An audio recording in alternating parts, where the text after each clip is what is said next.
edhe në kuadër të projektit Enabling Income Generation for the Poor, projekt ky që mbështetet nga Agjencia Austriake për Zhvillim edhe zbatohet nga Ethics dhe Care International. Sot kemi kënaqësinë që me pas me neve zoti Kasmend Ahmeti, është konsulent menaxherial i cili ka me trajtuar një temë shumë të rëndësishme për të gjitha bizneset në Kosovë e që ka të bëjë me zhvillimin organizativ të ndërmarrjeve. Kemi me u fokusu se si me ndërtu këto strukturat e mbrëmshme që i mundsojnë biznesit me funksionu mirë, me u rrit, po edhe me marrë vendime të qëndrueshme. Gazi ndoshta ka më na tregu ma qartë edhe shkurt edhe sakt se si organizohet ekipi, qysh përcaktohen rolet, qysh vendosen proceset edhe qysh zhvillohen këto kapacitetet organizative të një ndërmarrje. Për të gjithë ju që po na bashkoheni për herë parë, po ju tregojmë që ky webinar është duke u regjistruar edhe pasi që të kryhet uploadohet në platformën Biznesi Em, ku mundeni me gjetë në çdo kohë edhe kurdo që ju konvenon. Gjatë ligjërimit ju kisha inkuraju që me përcjell edhe nëse keni pyetje me ngri dorën edhe ju japim fjalën me bu pyetje ose nëse doni mundeni dhe më shkruajt në chat, pastaj unë i përgjigjem. Ose i lexojmë në fakt, i përgjigjet gati. Faleminderit shumë nga si sot me neve edhe fjala është për juve. Faleminderit Anita, sparit, ju falenderoj edhe juve që më keni dhënë mundësinë me mbajt këtë ligjërat. Është një temë jashtëzakonisht interesante, po para se të filloj edhe një herë përshëndes organizatorët, mbështetësit se kanë mundësu këtë webinar. Unë kisha filluar me një herë për arsye se koha është e shkurtë, tema shumë është e gjatë. Unë isha fokusuar në pikat kryesore për arsye se kjo temë është shumë aktuale, po edhe komplekse në do aspekte. Zhvillimi organizativ, sitet kryesore dhe zgjedhjet strategjike. Pikë parë kisha bënë pasqyrë shpejt të Kosovës, edhe ju kisha thënë që Kosovë dominon struktura NVM-ve, këto e din gjithë. 95% të tyre, domethënë, janë ndërmarrje të vogla të mesme, të cilat punësojnë rreth 80% të punësimit në sektorin privat dhe kryesisht janë në pronësi familjare. Dominojnë tregtia, ndërtimtaria, prodhimi, veprimtaria kryesore në NVM-t e kësaj sektori. Po ashtu, në vitet e fundit është vërtet një trend i rritjes shpejt të teknologjisë informative, ku kjo rritje domosdoshmërisht është vërtet pasajerisht në 5 vitet e fundit e veçanërisht pas Covidit. Dominon rinia, mosha 20-30 vjeç, cilë domosdoshmërisht po bojnë një shpërthim të jashtëzakonshëm. Pak a shumë, këto janë ekonomia e vendit. Nëse flasëm për ndërmarrje, atëherë do të flasëm për NVM, edhe kjo është ekonomia e Kosovës, e cila manifestohet në këtë formë. Tash, çfarë e bën një ndërmarrje të suksesshme, çfarë jo, kjo është pak temë e cila duhet trajtohet. Çfarë është zhvillimi organizativ, shtohet pyetja. Janë çfarë shtylla të cilat domthon e bojnë këtë sistem. E para është domthon që këto shtylla janë të vendosur edhe janë domthon parakusht për zhvillimin e çdo ndërmarrje. E para është kursi apo drejtimi, që quhet në zhargonin e përditshëm strategji apo planifikim. Çfarë drejtimi do të merr ajo ndërmarrje? Kur themelohet një NVM, një ndërmarrje, gjithë e kanë një synim të caktuar, të bojnë parë, të rriten, zhvillohen edhe të tutje. Mirë po, askush domethënë pak a shumë të paktën nga përvoja ime direkte nuk e ka një kurs apo një drejtim i cili domethënë realisht ne përdorim termin strategji dhe planifikim, po në fakt kjo strategji dhe ky planifikim nuk është i qartë. E dyta ka të bëjë me qeverisjen apo menaxhimin. Menaxhimi është stihik. Për një zhvillim organizativ, qeverisja do të më konë solide, do të më konë e qëndrueshme, edhe përfshirëse, po ashtu gjithë përfshirëse. Elementi tjetër më rëndësi, shtyllla tjetër më rëndësi ka të bëjë me njerëzit. Okay? Po nuk kemi njerëz adekuat, cilë performojnë, edhe cilë do i nënshtrohen kulturës organizative, atëherë kuptimi i zhvillimit organizativ e hub esencën, e hub thelbin, edhe hub faktikisht do atë elementin qarkullues. Element tjetër më rëndësi që njihet edhe po ashtu si gjaku i ndërmarrjes është proceset. Proceset janë ato cilat e vënë në lëvizje gjithë sistemin operativ në kuadër të ndërmarrjes, edhe në fund vijnë te sistemet të cilat duhet të kenë qartësi, vlerësim dhe kontroll. Do në qoftë se e përmbledhëm me një fjali të shkurt, zhvillimi organizativ apo sistemi i zhvilluar organizativ ka të bëjë me premisim sistematik dhe me performancë sistemike. Këto dyja sigurojnë një mbijetesë, sigurojnë një qëndrueshmëri, edhe një rritje të kontrolluar. Në shumë ndërmarrje në Kosovë, nga përvoja ime, dhe kam një përvojë bukur gjatë këtë drejtim, them që zhvillimet ndodhen, po askush prej ndërmarrësve, pronarëve nuk është në gjendje me ta shpjeguar dhe me sqaruar këto zhvillime a janë planifikuar apo ndodhen aty për aty apo janë formë stihike. Kryesisht kjo e dyta dhe e treta manifestohet në forma stihike. Cilat janë sfidat? Nuk ka ndërmarrje në Kosovë, po edhe në region përgjithësi, cila nuk përballet me këto sfidat e zhvillimit organizativ. Nga përvoja ime personale, unë kam identifikuar këto sfida. Sfida e parë ka të bëjë me qeverisjen, me menaxhimin. Kjo sfidë është prezente gjithmonë, ka të bëjë me shumë element. Elementi i parë ka të bëjë me njohuritë e kufizuara pikëpari, e dyta ka të bëjë me ndryshimet e shpeshta që ndodhin në treg, edhe cilat e sfidojnë vazhdimisht sfidën e qeverisë, edhe e treta ka të bëjë po ashtu me elementin i cili ka të bëjë elementin e brendshëm që ndërlidhen shumë sisteme, që është procesi i stafit, procesimit të ndryshme operative kështu me radhë. Qeverisja është sfidë kryesore. Sfida me rëndësi tjetër përmendet që është e përhershme dhe shumë aktuale është sfida me njerëzit, me stafin. Mënyra se si menaxhohet personeli, si trajtohet personeli, edhe si motivohet personeli të kontribuojë në skemen e përgjithshme organizative të ndërmarrjes. Sfidë tjetër është po ashtu edhe proceset dhe sistemet. Të rrolla janë ndërmarrjet që kanë sisteme dhe procese do të shohim më vonë, cilat janë të regjistruara, të planifikuara mirë, edhe cilat respektohen. Kjo e fundit është shumë e rëndësishme. Ne mund të kemi sisteme të shkruara mirë, po aplikimi i tyre në praktik mungon ose bëhet aty për aty ose bëhet pjesërisht, ose ekzistojnë por nuk zbatohen fare, edhe kush nuk di çfarë po ndodh. Sfidë tjetër që është po ashtu me rëndësi ka të bëjë me identitetin, kulturën e ndërmarrjes. Çka është motoja e ndërmarrjes, kush është ndërmarrja, kush janë ata. Shumë ndërmarrje në botë dihet momenti që përmendet emri dihet me saktësi çfarë kulture kanë, çfarë identiteti kanë, kështu me radhë. Tek ne kjo pak është me vështirësi për arsye se është lënë masdore. Edhe sfida e radhës që sfidon zhvillimin e mirëfillt organizativ ka të bëjë me sfidat që kanë të bëjnë me terren, me risinë. Ndërmarrja kosovare është mjaft rezistente ndaj terres, ndaj risisë.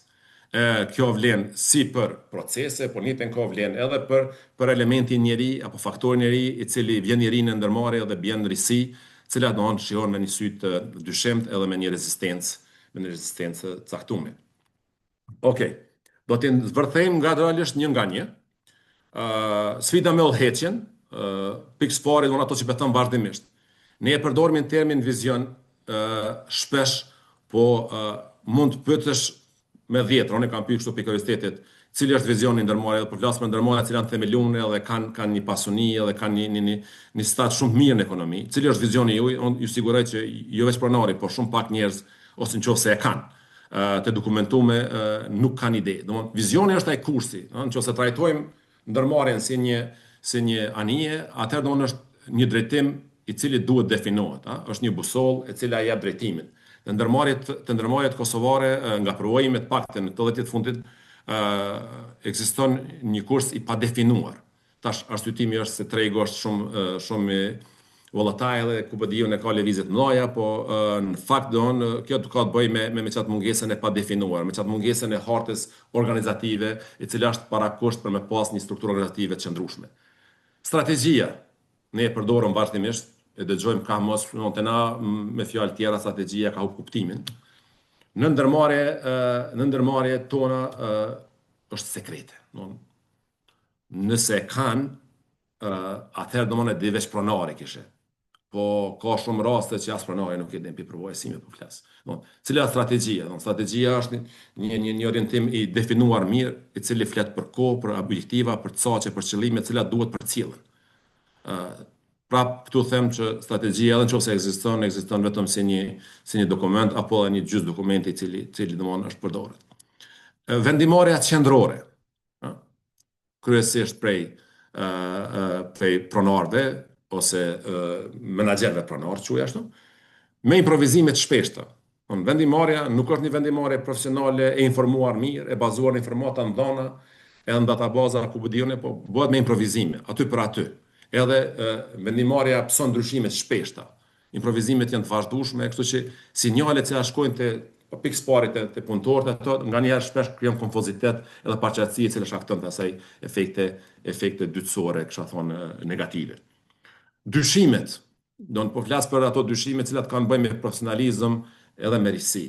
Çdo gjë e re, çdo propozim i ri, posaçërisht nëse vjen nga pjesa e punëtorëve edhe menaxherëve të mesëm pe quajnë nëse ekzistojnë, shihet me një falloj dyshimi. No. Risia nuk pranohet lehtë. Kur të pranohet është vonë, më nuk është risi, është nevojë. Kështu që e hub esencën e kuptimit. Element tjetër më rëndësishëm është udhëheqja konfliktet familjare. Po flas specifikisht për konfliktet, për konfliktet e gjeneratave. Gjenerata e dytë e tretë, pronarët e ri, cilët janë një grupacion, cilët po ashtu janë pjesë e familjes, e ndërmarrjes familjare, të thamë që është dominante, cilët domthon fillojnë me kuptu që nevoja për ndryshime është e shpejtë, dhe fillojnë të kemi atë konfliktin e gjeneratave, cilët ndodhin shpesh.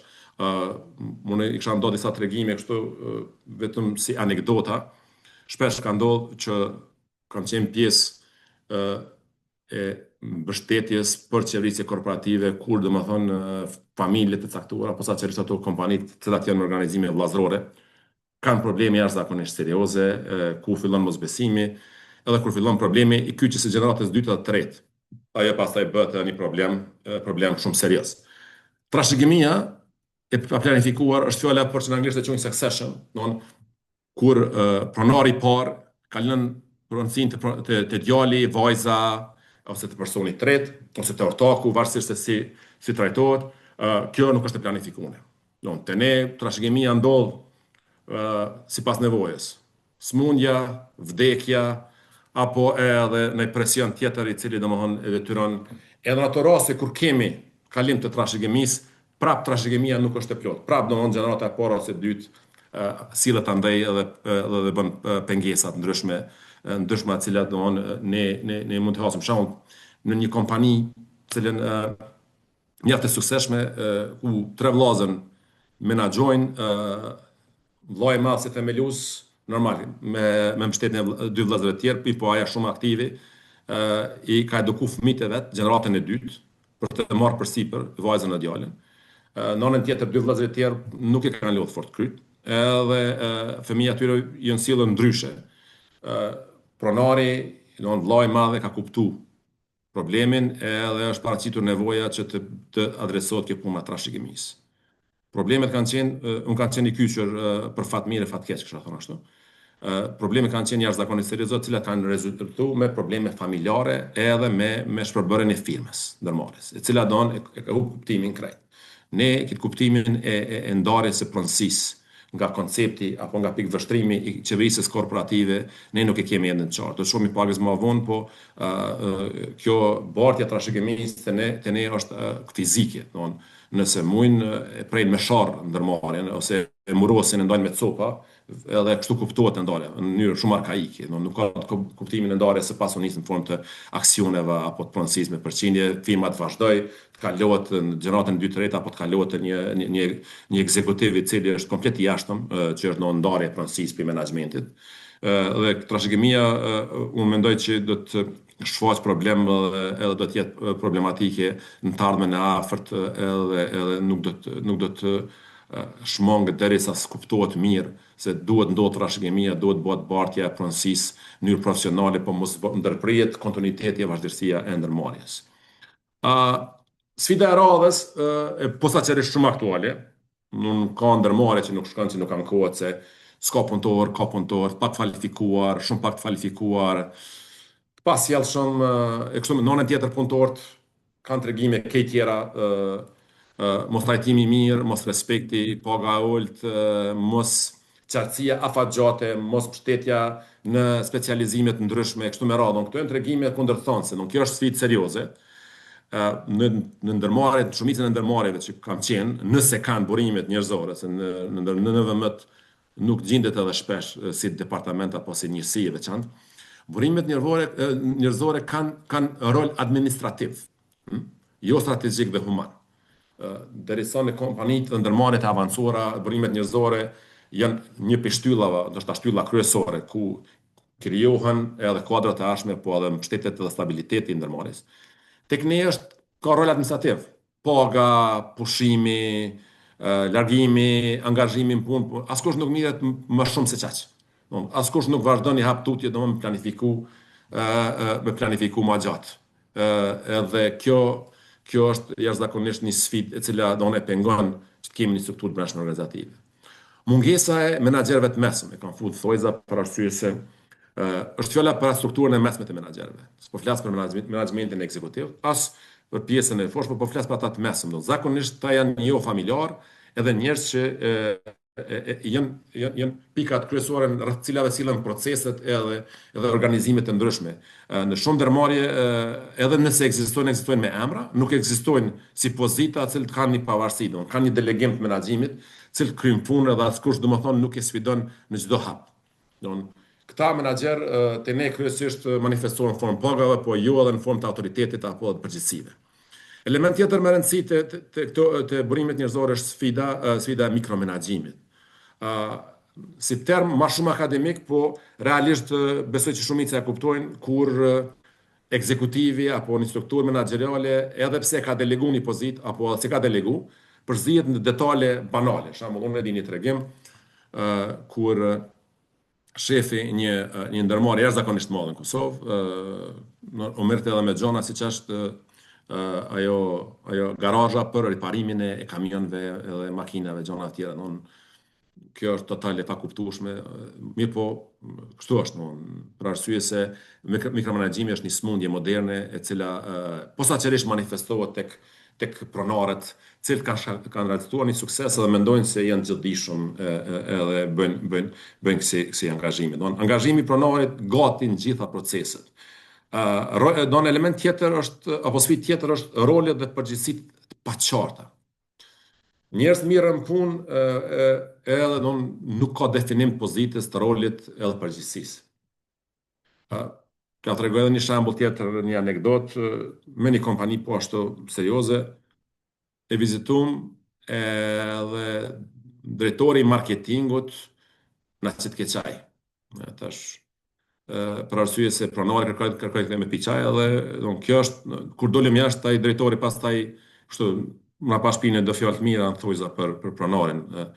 Këto janë ato përgjegjësitë cilat un po flas, cilat duhet definohen edhe po ashtu duhet me qenë në rolet. Edhe rolet dhe përgjegjësitë janë pjesë e asaj që thash më sipër që shpesh sfidohen prej nëse ekzistojnë për mikromenaxhimin. Realisht edhe pse kanë përgjegjësi dhe role caktuara, ata nuk respektohen. Mbajtja e stafit profesional. Pra po them, të rrolla ato ndërmarrje të cilat nuk kanë kohën pse pi stafi, pse nuk porim më gjatë, si po mësohen pak, po ikin po shkojnë te konkurrenti. Është një thonje e mirë që thonë punëtorët nuk ikin për shkak kushteve në ndërmarrje, ikin pe menaxhmentit dhe pronarëve të këqij. Realisht kjo pyetje shtrohet pse nuk mundet më mbajt një staf më gjatë, një staf profesional po flas. Për arsye se janë disa parakushte ndërtojnë ato më sipër që thash. Edhe në fund po jo edhe vetmja, pak investime apo pak investim në zhvillimin profesional afatgjatë stafit.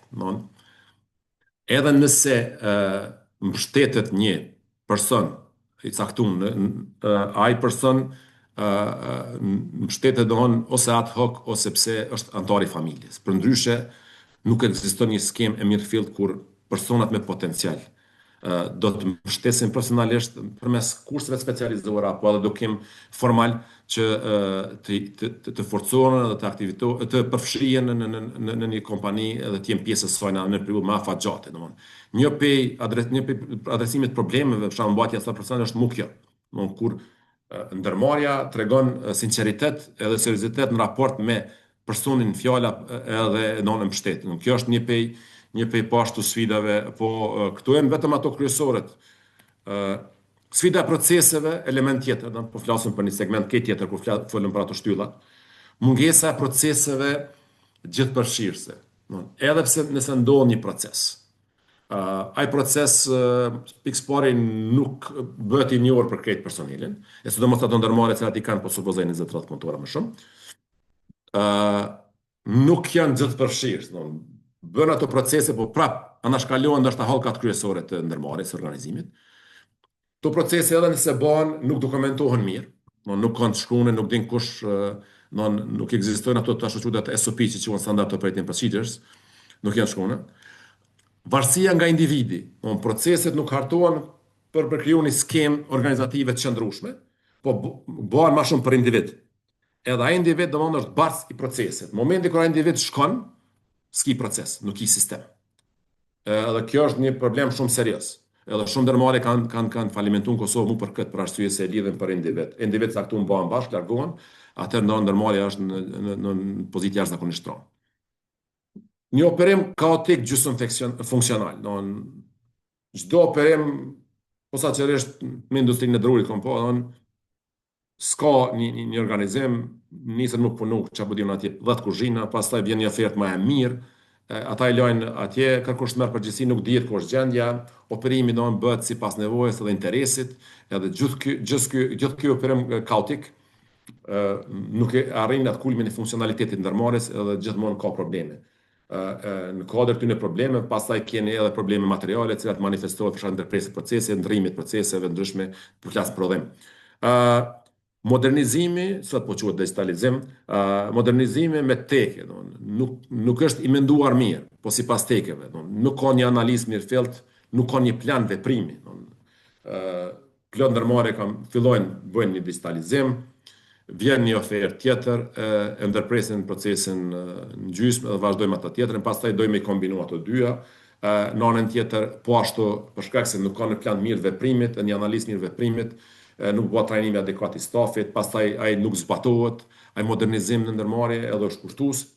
Edhe e fundit, që është rezultati parafundit, sistemet moderne dështojnë shpejt. Se thash, lidhen për persona. Një person atje din me punu me CNC ose din me punu me një program caktuar. Personi ik, nuk ka sistem, nuk ka proces. Për arsye se dia nuk është ndatë të gjithë, si tash fillim. Edhe kjo është problem shumë serioz tek ky element. Element tjetër që përmendet, po kërkush nuk mirët, kisha thonë, sfida morale, besimi. Jem ka folëm për raportin menaxhment punëtor edhe ai ashtu quhet lojalitet që ekziston. Nuk kemi besim i cili bazohet në aftësi, në kompetenca. Është një besim i cili bazohet në diçka tjetër. Po jo në kompetencë. Nuk i beson punëtorit me kompetencë pse është i aftë, po i beson pse e njeh, apo pse ja njeh dikon tjetër atje, apo për arsye tjera. Element tjetër më rëndësishëm te sfida morale është vendimmarrja sipas preferencës së pronarit. Tash më herët, ajo mikromenaxhimi, pronari ka preferenca. Mendimit e pusuarve shihen si sprov. Çdo mendim i ri, shihet si sprov. Ka plot kompani që i di që kur punëtorët kanë shkuar me mendime, me propozime, pronarët i kanë marrë si me rezervë, edhe i kanë marrë si testim, a thu çka po dojnë ta, në atë kuptimin. Për arsye se nuk janë mësuar, nuk kanë atë kulturë, edhe rezistencë kronike ndaj ndryshimit dhe proceseve të reja.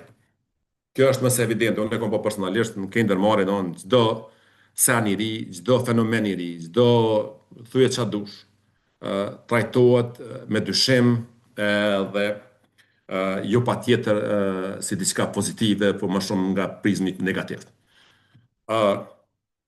Këtë kjo e bën që kjo kriza morale në ndërmarrje të jetë pengesë e madhe për zhvillimin e më të tjershëm afatgjat. Pesë shtyllat e organizimit solid të një ndërmarrje. Struktura funksionale horizontale. Shumica e NVM-ve tek ne kanë strukturë organizative vertikale. Pronari do tjerë. Struktura organizative horizontale është diçka tjetër, që ata menaxherët e mesëm që i quajta unë, cilët janë këmbët, shtyllat e një ndërmarrje. Te na kjo vetë në ndërmarrje shumë të mëdha, te na nuk mirret parasysh. Qeverisje e balancuar, me fjalë tjera e deleguar. Nuk është e keqe nëse pronari është menaxher, posaçërisht ndërmarrje të cilat kanë menaxher të zotë edhe lënë. Problemi është delegimi edhe mos mikromenaxhimi, kësha quajtë. Domthonë, qeverisja duhet të jetë e balancuar edhe të delegohet. Nëse delegohet një pozitë, një autoritet, një diçka, mos përzihet, të lihet në dorë personit një fjalë të zbatoj punën e vet. Njerëz të duar në vende të duara është ndoshta moto më e mirë për burimet njerëzore në ndërmarrje. Nëse ke njerëz duar dhe i vendosin pozita duara, atëherë kjo është një prej gjanave që e mundson një zhvillim të mirë dhe të qëndrueshëm. Proceset e dokumentuara, ato procedura standarde të operimit që quajnë, po edhe të zbatueshme. Ne mundi me pas procedura operative jashtëzakonisht mira në letër, po nëse nuk zbatohen, atëherë s'kan kuptim. Pika fundit është kultura dhe mendësia zhvillimore. Një ndërmarrje është një organizëm. Çdo organizëm e ka një lloj kulture dhe ka një lloj mendësie, një farë lloj filozofie, kësha quajtë. Nëse këto ndërmarrje nuk arrin me kuptu çfarë mendësie kanë, çfarë kulture kanë, ato këto ndërmarrje në farë mënyrë janë pa identitet. Atëherë kjo është problematik. Për arsye se as menaxhmenti pikëspari, po as punëtorët nuk identifikohen me atë kulturë, edhe nuk janë pjesë asaj kulture, mësullë zhvillimore apo të arritur një qëllimi, Edhe kjo është një problem serioz që shumë pak mirim tek ne për arsye se nuk e shohin shumë të rëndësishëm. Okej, tash, pas aty në sfidave shtrohet pyetja çka bën një strukturë organizative të qëndrueshme të suksesshme. E para është një kurs, një drejtim i qartë. Ndërmarrja edhe struktura organizative një ndërmarrje apo menaxhmenti më mirë, them ashtu, pronari duhet të punojë që të ketë një vizion, një kurs, një drejtim që ka ndërmarrja. Edhe ai të jetë i qartë për gjithë. Edhe të jetë i pranueshëm për gjithë. Të jetë, si më thonë, një farë lloj moto, një farë himni i kompanisë. Standardizimi i roleve është po ashtu më rëndësi. Nëse përcaktohen rolet edhe vendet e punës, duhet mu standardizu ato. Duhet me ekzistua dhe mos mu ditë saktësisht çfarë ndodh. Duhet mu dokumentu këto role po dhe raportet. Dokumentimi është problem jashtëzakonisht serioz dhe shumë pak kompani e bojnë një gjatë tillë. Punësimin baza meritore. Të angazhohen personat cilët janë të mirë, të aftë kualifikuar, jo të angazhohen personat pse e njeh apo pse është dikushi. Kultura ekipore, ndoshta bërthoma e kësaj, e cila bazohet në besim të ekipit, njëri tjetrit. Ekip është menaxhmenti punëtori, po dhe punëtori në veti, po dhe menaxhmenti i mesëm ato të lartin, edhe të ekziston një farë llogaridhënie. Në kultura ekipore në Kosovë gjithmonë është pak i pjesën e dytë, pa llogaridhënie. Ndodh probleme, jo ai, jo ky, jo më tha ky, nuk ka llogaridhënie. Drejtim apo udhëheci, si të them, e deleguar, e bashkënduar, që u përmend disa herë, edhe nëse shkojmë në drejtim të modernizimit, që është i pashmangshëm, atëherë duhet të ekzistojë një planifikim i sistemuar edhe sistematik. Dihet saktësisht çka ka më ndryshu, si ka më ndryshu, kush është i përfshirë, kush preket me këtë ndryshim, edhe cilat janë përfitimet e këtij ndryshimit për sa kohë. Këtu e baka shumë ato cilat e bojnë një strukturë organizative. Çfarë hapa me ndërmarr tash? Hapi parë është me diagnostifiku. Me ditë saktësisht ku është gjendja realisht këtë punë në angazhimin tim të fundit që kam pas me ndihmu sektorin privat në 3 industritë më të mëdha, ka qenë një prej punëve kryesore. Thjesht për shkak të dinamikës së punës, për shkak të stihisë dhe kaotizmit, nuk dihet saktësisht çfarë gjendje është ndërmarrja, kështu që diagnostifikimi është hapi parë. Hapi i radhës, ndryshimet duhet me ndodhë në faza, hap pas hapi, në anglisht quhen quick wins. Shumë ndërmarrje tentojnë më ndryshu për një herë është e pamundur më ndryshu, as kush më ndryshu, as ndërmarrje të mëdha si Microsoft, gjithçka shkon me faza, kështu që bazë identifikimit caktohen cilat faza duhet preken mas pari. Zakonisht fillohet me ato të lehtat, se shërbejnë për 2 arsye. Një, të kuptohet më drejt, 2, edhe ndërmarrja fillon të frymojë në drejtim, do të kuptoj se ndryshimi po vjen. Udhëheqja me qenë gjithëpërfshirëse, vertikalisht dhe horizontalisht. Si pe pronarit dhe taj portiri poshtë, por njëjtën kohë në strukturën horizontale. Duhet ketë një përfshirje gjithëpërfshirëse e cila një farë mënyre e mishron komplet këtë tregim të suksesit. Modernizimi gjithsesht digitalizimi tash po quhet, më ndodh për shkak të avancimit të proceseve. Jo më ndodh pse bojnë tjertë, po për shkak të angazhimit, do të na shpesh kam po garen, fillon kompania ka bën një CNC, më duhet të më një CNC, a e blen CNC, s'ka punëtorë që punojnë, tash kur të kupton që duhet më edukuar ata punëtorë, ata kushtojnë rrogat në mashtajt, pastaj i bën pishman dhe investimi i koti. Planifikimi i trashëgimisë. Një ndërmarrës i mirë, një pronar i mirë duhet me kuptu që gjithçka ka fillimin edhe fundin. Ai fundi mund të qenë shumë më i lehtë nëse planifikohet. Kështu që kalimi në gjeneratën e 2-3, varësisht se një stad është ndërmarrja, dhe gradual është jashtëzakonisht të rëndësishëm. Këto që i përmendum, vim tek ndoshta krye fjala, te fjala më magjike, quhet qeverisje korporative. Qeverisja korporative është ajo, çka quhet tojza formula magjike, e cila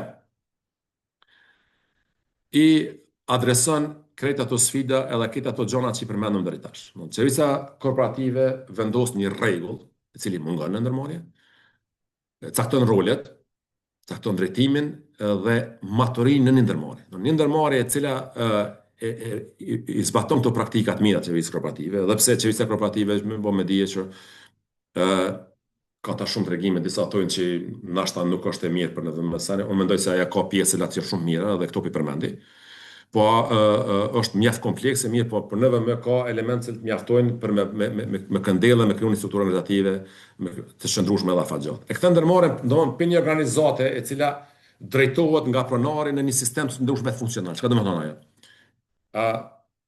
Ndrohet pronësia për menaxhmentit, që është një për problemeve kryesore të ndërmarrjes ku do të çon në botë. Menaxhmenti është një trup profesional i cili din punën e vet mas mirë. Jo patjetër me qenë pronar.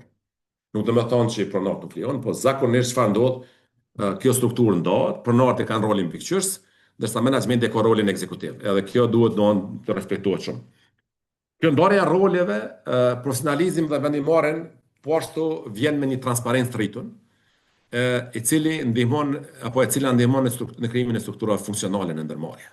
Në momentin kur dihet çka kush, qysh si, edhe është e ditur në transparente, gjithkush domosdoshmë e kupton funksionalitetin edhe rolin e vet.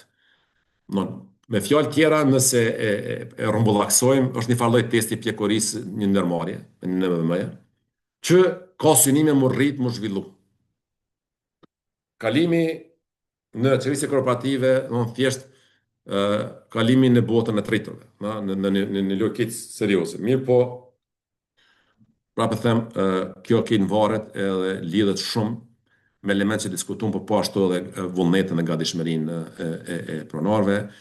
Unë kam qenë pjesë e disa tregimeve kur është punuar jashtëzakonisht shumë me organizata të mëdha si Banka Evropiane, Banka Botërore, IFC, ku vëdione, kur e punuar me vitet tona, kanë marrë kredi ndërmarrjet e mëdha, edhe është bë komplet ai procesi i kalimit në qeverisje korporative ndërmarrjes, dhe në fund pronari kur ka ardhur puna me zgjedh shefin ekzekutiv të ndërmarrjes, me krye menaxherin, e ka zgjedh djalin e vet, i cili s'ka qenë në proces as për fillimit as në fund, dhe në fund gjithaj mundim e ka hup esencën. Prapë them, duhet me qetë pas vullnet edhe besim në qeverisje korporative, se për ndryshe nëse bëhet sa përshtye faqe, atëherë e pon probleme çfarë. Para se me kalon pjesën e diskutimeve, unë e kisha pas qef me nda me ju një teori interesante, besoj që keni një pjesë ju e kanë dëgjuar, nëse jo, atëherë është një teori shumë interesante, cila mendoj që mund pëlqen jashtëzakonisht shumë, quhet teoria e silurit. Siluri është një lloj peshku gravitar, i cili ushqehet me peshq të tjerë. Në zhargonin popullor njihet me thonë edhe sëm. Kjo përdoret shumë në menaxhmentet e zhvilluara, po pasisht kohën e fundit ka përdorur shumë në NVM.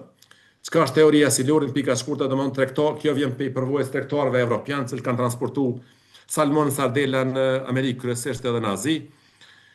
Gjatë transportit një pjesë e mirë ka ngordh, këto dy kultura që përmendëm në Azi, amerikanë kanë qef peshk frest, edhe zgjedhja është bërë përmes futjes së një peshku silur në secilin rezervuar, i cili për çudi dhe agresivitetit i ka mbajt peshqit gjallë. Aja ka ndodhur për arsye se duke u përshtat që mos më ngron pe siluri, do këto peshqit tjerë do kanë ambientu, kanë qenë aktiv edhe një farë mënyrë ju kanë shmong vdekjes, por një të kohë kanë mbetë gjallë në transport që e ka rritë qëllimin, që qytetarët e ka rritë qëllimin e vet. Me fjalë tjera, nëse këtyret si metafor, do të thotë çdo sistem që rrezikohet, rrezikun më të madh e ka prej pasivitetit dhe vetëknaqësisë. Edhe ata që kanë ndërmarrje e kuptojnë këtë problem kur vetëknaqësia është pjesa më e rrezikshme e gjithë saj. Don, Silurin Thojza është ai nxitsi që e mban organizatën gjallë edhe vigjilente. Në Kosovë Siluri mendoj se shfaqet si gjenerat e ri, pronor ortak apo edhe dikush i tjetër, i cili një farë mënyre e sfidon të vjetrën, kur thon vjetrën se kam direkt fjalën për moshën, e kam për sisteme, për në formë të digitalizimit, i cili prish ato forma tradicionale që ekzistojnë, edhe posaçërisht është zvrejt pas Covid-19, do jashtëzakonisht ka shpërthyer nevoja për digitalizim, me arsye, pa arsye, po gjitha ndërmarrjet janë, jo më duhet një sistem, jo më duhet një CNC, një ERP, një customer relation e ku po dijeni. Kërkesa, në momentin kur futesh me një treg të ri apo një treg të ri apo vjen një kërkesë e re, ajo bën presion që ndërmarrja të ndroj, për shtatet të ndryshoj. Këshilltarët dhe stafi gjithmonë janë ata, ndoshta si Lord Thojza, më agresiv dhe më shpejt, të cilët nuk pranojnë improvizime, nuk pranojnë nështrime. Edhe fundit janë normal krizat, po kthena prapë që disa te kriza e Covidit që ka ndodhur, po kriza e Covidit-19 ka shërby përveç anëve negative që i ka pas mëdha për ekonominë, po dhe shoqërinë, ka shërby jashtëzakonisht shumë që shumë ndërmarrje, shumë NVM në vend të këndellën edhe të detyrohen të riorganizohen, të strukturohen.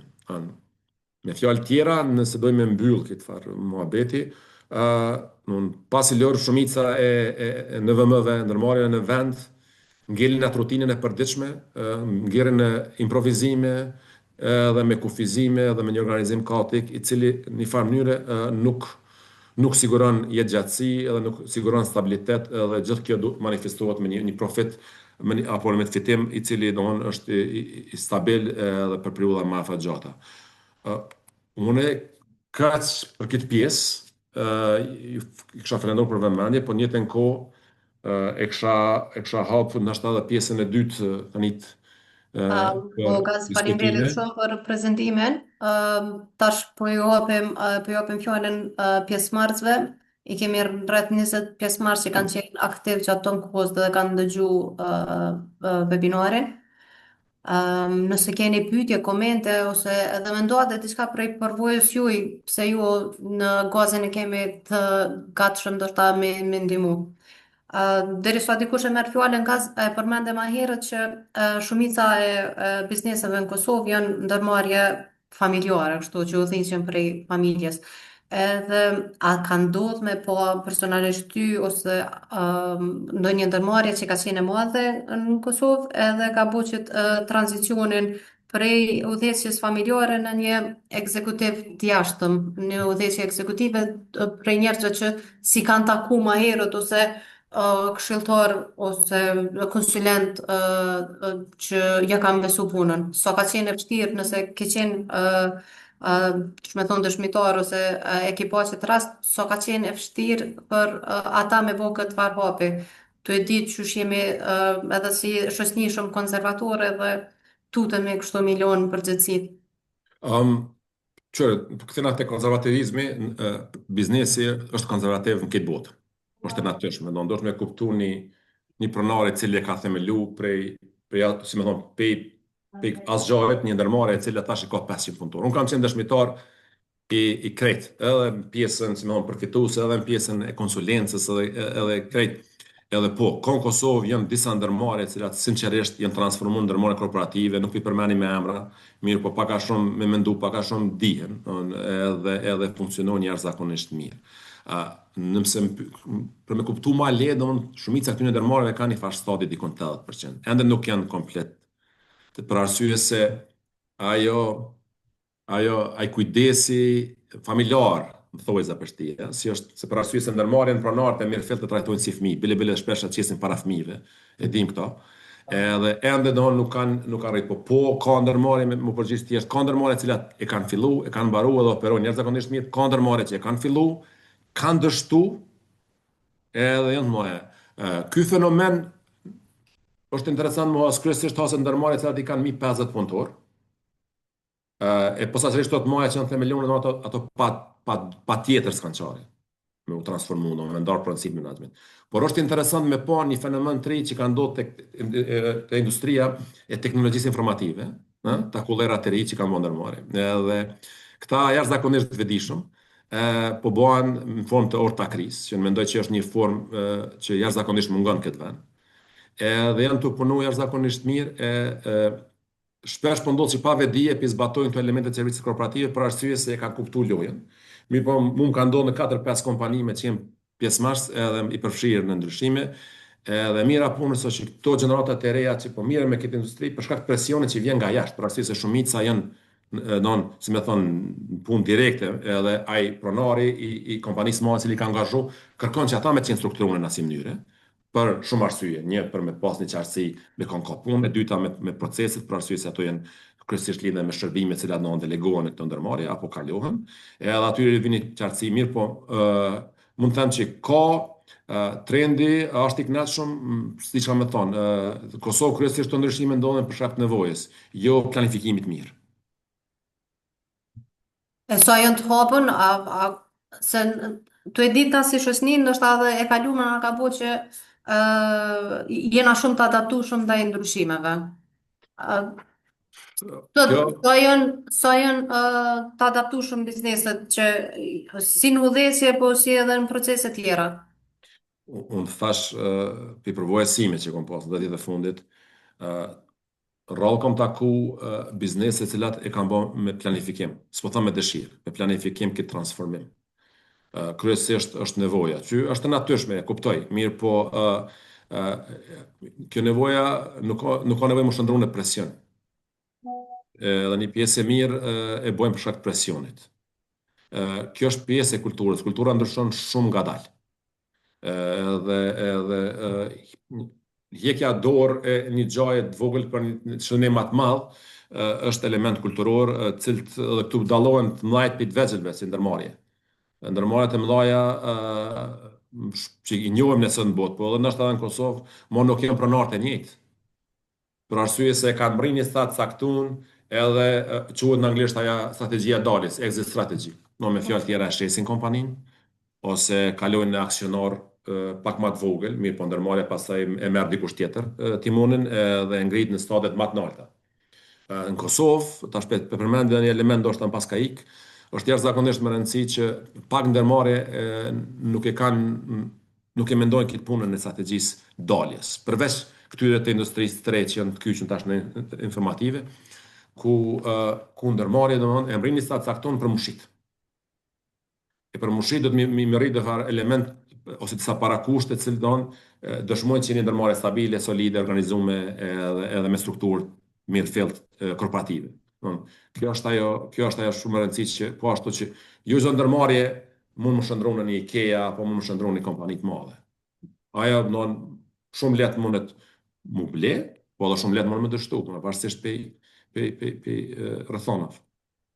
Gazi, kemi edhe dy pyetje që janë të shkruar në chat, po e lexoj pyetjen e parë, është e bome prej Betim Krajqecit, po thotë, a mundet më përkthy mikromenaxhmenti atë si mosbesim ndaj stafit për punë të caktuar apo vetëm si dëshirë apo nevojë pronare ose drejtori gjeneral për me qenë i përfshirë në gjitha proceset edhe me qenë i informuar.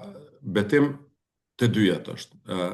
Nëse është pronar, kisha thonë më shumë dominon pjesa e besimit që the.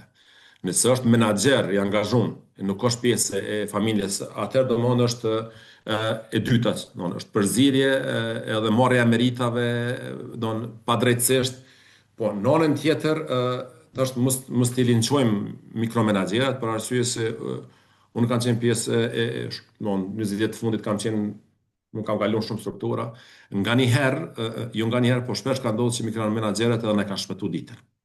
Për arsye se janë njerëz detajista edhe të kanë qenë me ik. Dikush e ka smundje, dikush e ka ego. Këta dytit nuk bojnë.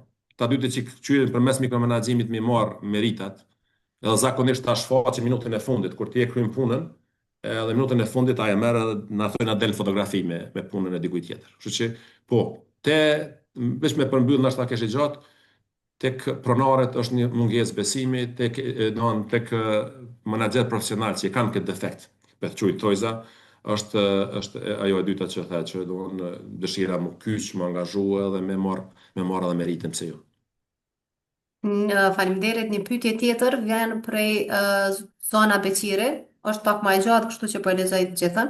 Po thotë sipas analizave të disa kompanive në Prishtinë, po edhe në Mëngjer në rajon e kanë identifikuar një problem serioz që shfaqet në Kosovë, që ka të bëjë me mungesën e mbrojtjes ligjore për produktet e zhvilluara dhe autorët e tyre. Në këtë klim, po thotë nuk mbrohet as kompania që investon, as stafi që krijon. Kjo situatë i ka detyry bizneset ta kufizojnë kreativitetin edhe ta punësojnë për R&D persona të sigurt ose familjar. Jo domosdoshmërisht më të kualifikuarit. Po thot rezultati është një cikël i rrezikshëm edhe mediokër për R&D-n edhe mungesa besimi edhe zhvendosja e talenteve jashtë vendit. Nëse kjo vazhdon, ne si shtet e rrezikojmë të mbetemi një fuqi punëtore e pazhvilluar edhe me një valë të re të brain drain. A nuk është koha që ligji i punës të adresojë qartë pronësinë intelektuale të krijuar gjatë punës në mënyrë që kreativiteti të mos jetë rrezik juridik, por aset i mbrojtur si për punëdhënësin edhe për punëmarrësin. Zona ka dhënë konstatim, edhe realisht qëndron, unë veç që kisha shtu që ligji ekziston është jashtëzakonisht i mirë, po s'po zbatohet. Çka? Ky është ky është ai rreziku i jashtëm që ndërmarrja s'unë e kontrollon, që vjen për shtetit, vjen për një subjekti i cili ka për detyrë me bënë një gjatë tillë. Tash këtë elementin e R&D's, Research and Development, apo kësaj në pak kam rezerva në Kosovë për arsye se kjo puna receive në Kosovë, për mendimin tem nuk e ka atë stadin cilin e ka për Poloninë ndo dhe në tjera. Unë mendoj që ma shumë, tash për thëmë kështu, zakonisht jam i drejt për drejt, shumica e këtyne industrive të reja që janë kriju në tek janë body shops. Realisht na shesun trupa për kompanit mëdha jashtë, të cilat paguajnë mirë për arsye se diferenca në pagën apo edhe në koston e krahut punës është e madhe dhe kështu që don diferenca e lejon që të bëhet një lloj outsourcing në Kosovë. Po në anën tjetër s'kam nevojë çfarë përgjigje përse zonave që e ka E konstatuar. ka, e vërtet. Unë ndoshta i kisha inkuraju edhe pjesëmarrësit nëse janë udhëz të një biznesi të vogël ose të mesëm çfarë do me na tregu ndoshta edhe vetë sfidat që i kanë pas ata për me organizu biznesin e tyre. Qysh është roli i tyre, që është roli i punëtorëve, a i kanë proceset e definume, që ka shku rritja deri tash, çka munden me nda me neve pse jo. Hajde kemi edhe një pyetje tjetër në Është një pyetje prej prej nëse sa Fer Susuri. po. A mendoni se sistemi i menaxhimit të cilësisë rregullon këtë çështje? Tash se ferm që se bën veç pak me saru cilën çështje. Ai ka folur për zhvillimin organizativ, strukturën organizative, apo ka folur specifikisht për një segment caktuar. Nëse nëse tash unë po tentoj më përgjigj, tash më ja lexo. Okay, super, faleminderit. Menaxhimi i cilësisë është këtë që them. Nëse nëse menaxhojmë cilësinë tash duhet mi pas disa parakushte që tash më herët. Kur folëm të 5 shtyllat, veç të gjej që të shohim këtë 5 shtyllat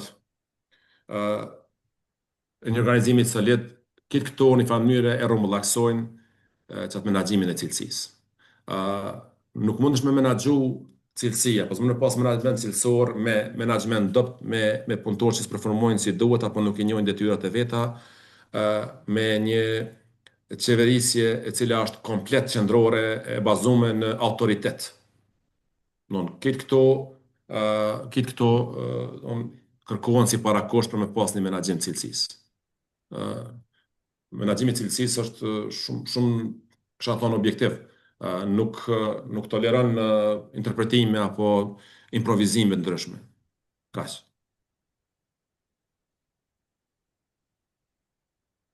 Si duket pyetje tjera nuk kemi.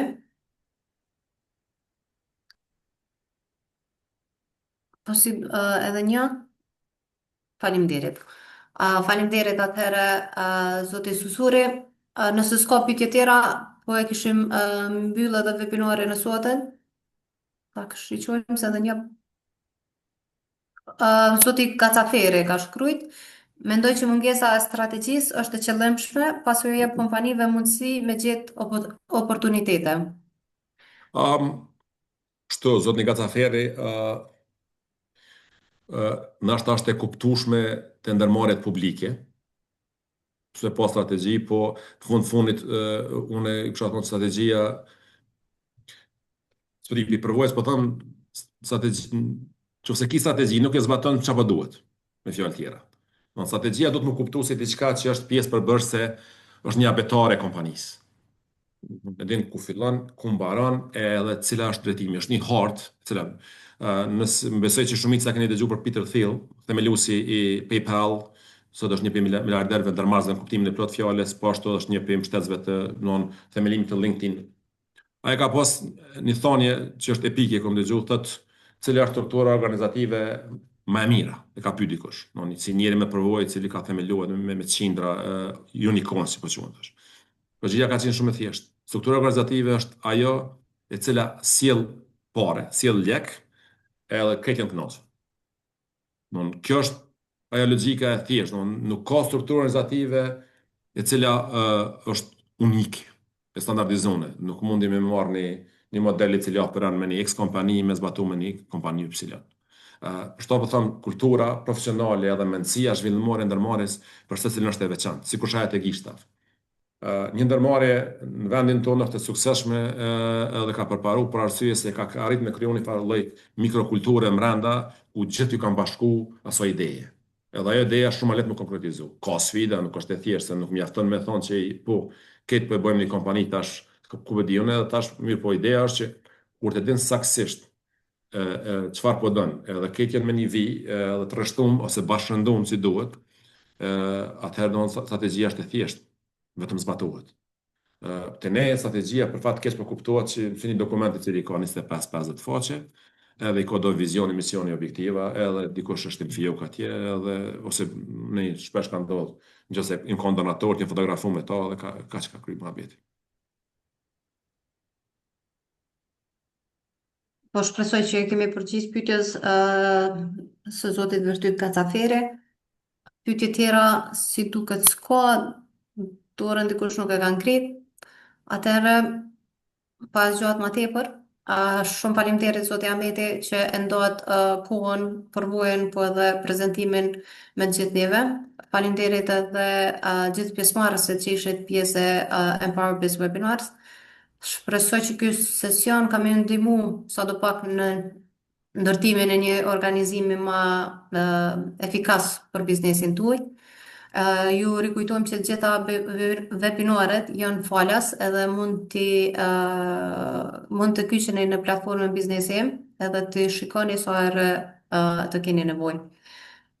Me këtë edhe po përmbyllim sesionin, ju faleminderit shumë, ju urojmë suksese edhe mirupafshim në webinaret e radhës. Faleminderit gjithëve.